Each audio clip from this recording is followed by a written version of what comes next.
Hello friends! Today's program will be about Venetian Red.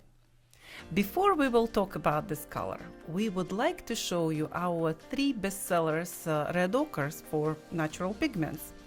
And Venetian Red would be the coolest ochre, where the Ercolana is the warmest one. Pazzoli standing somewhere in between. Today I will mix again color for you, and while I'm mixing, George will talk about the pigment.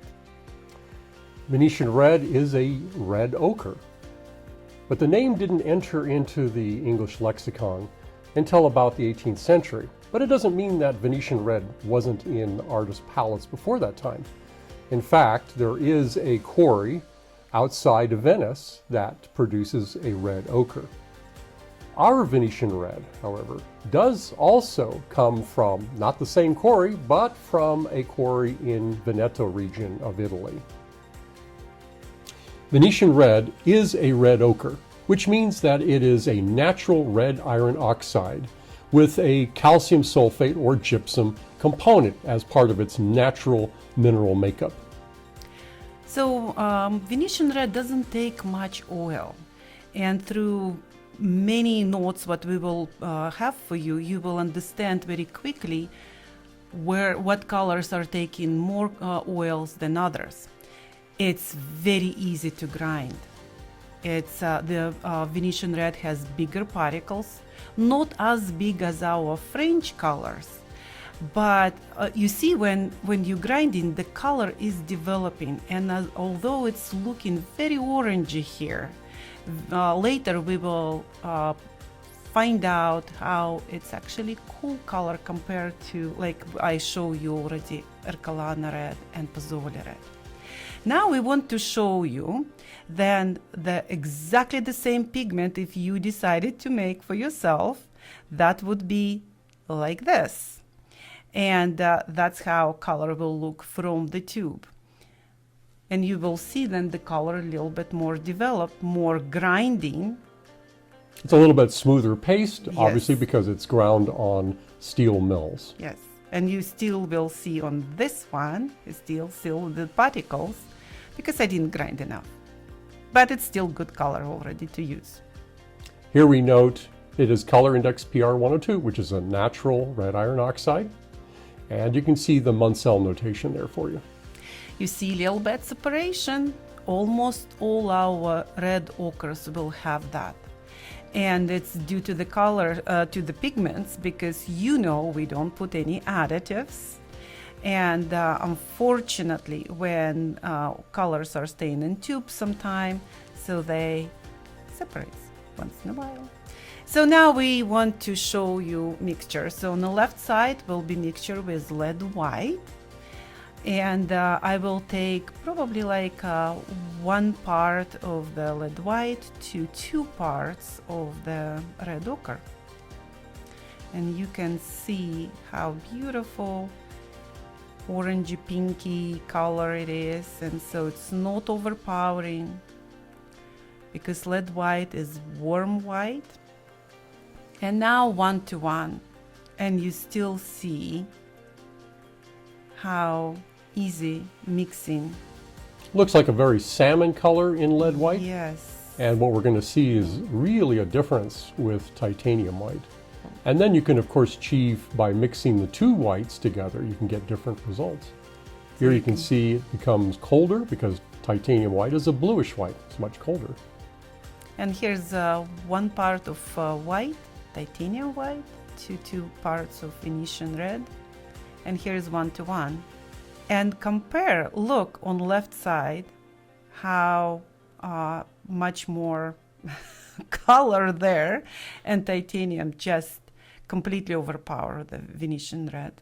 Now we wanted to show you how will we boost the color with Alizarin Crimson. Alizarin Crimson, much cooler color, very transparent too. But look what happened. You mix together. It's amazing how much extra chromaticity this color develops with just a little bit of that alizarin crimson. And this is really a good way of, as Tanya mentioned, boosting the color.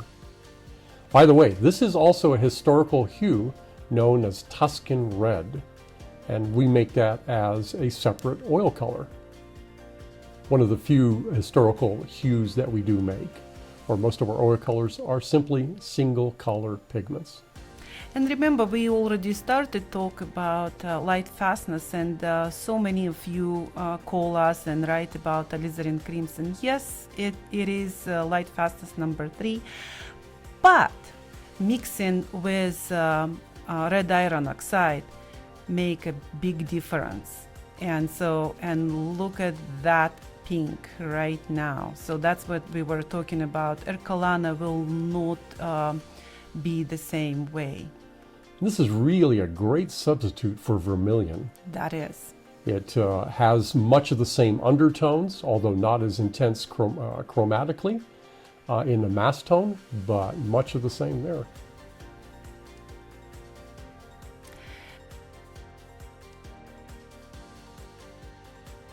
Now let's mix with Viridian. So Viridian is quite transparent, but again very powerful green. And I just wanted to see how we can make it neutral, and we will see how many gradations actually we could achieve from that 2 colors. But you can see easily how transparent that Viridian, even though high tint strength, very transparent, so that the Venetian red tends to dominate it quite rapidly as compared to another very opaque high tinting color, which we'll see in subsequent shots here. Look, that's how you can actually create very easy the flesh tones. Beautiful light flesh tones here. So we are mixing with titanium just to develop the color much faster, and so then you can see the lead white would actually be a better mixing, because it would keep it on the warm side, and would be much easier to control. Look what happened with Verona green. Verona green is even more transparent, and of course it does have very big particles, so then very easy to mix. And basically what we show you with Viridian, it still needed a lot of gradations, where with Verona green mix very fast. And these are kind of like shorthand notations, because you can get right to a color easily. And of course, the advantage of using earth colors, they're inexpensive and they're extremely stable. Meaning light fastness, yeah? Stable. Stable both in light as well as chemically. Yeah. Here's another mixture. Now we will mix powerful cadmium yellow light with our transparent Venetian red. And as much as it's pleasing the eye, you will see how many gradations I will make with just these 2 colors. I would think that it will be a little bit more difficult to work with cadmium, only because if you want to have your mixture and then you stop your session and you come back and then you start again, and most likely you will not achieve the same hue. Yes, George? Yeah, as a general rule, it's very difficult to work with very intense, highly saturated and opaque colors, because if you add just a tiny bit to any colored mixture, it just swings the color in a different direction entirely. So that's why it seems like Tatiana's fighting with the cadmium in order to get it to a darker, more orangey tone. Then I add a little bit more red, and again more red, and you will see, of course, so that was another pile of red, and still was cadmium still was overpowering, and again, added more. Which you didn't have to do when you were mixing with the earth colors. So cadmium yellows, of course, very opaque colors, very intense. Again, slight smallest amount of titanium to see how that will change the color.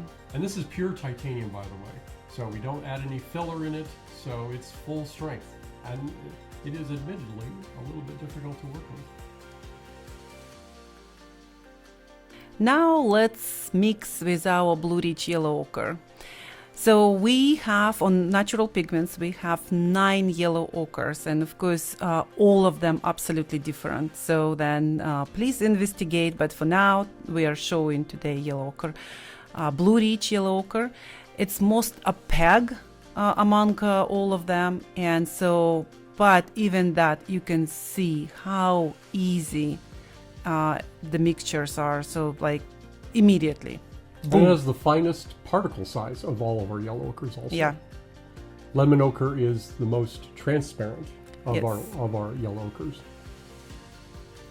But you can see how good control you can get with an ochre. And again, iron oxide colors, natural earth colors, so stable, light fast, and again, an inexpensive alternative to these very powerful and beautiful high tint strength colors. We were happy today show you our Venetian Red. Please check our color notes on YouTube, and of course visit our website naturalpigments.com. See you on our next color notes. Bye! Bye now.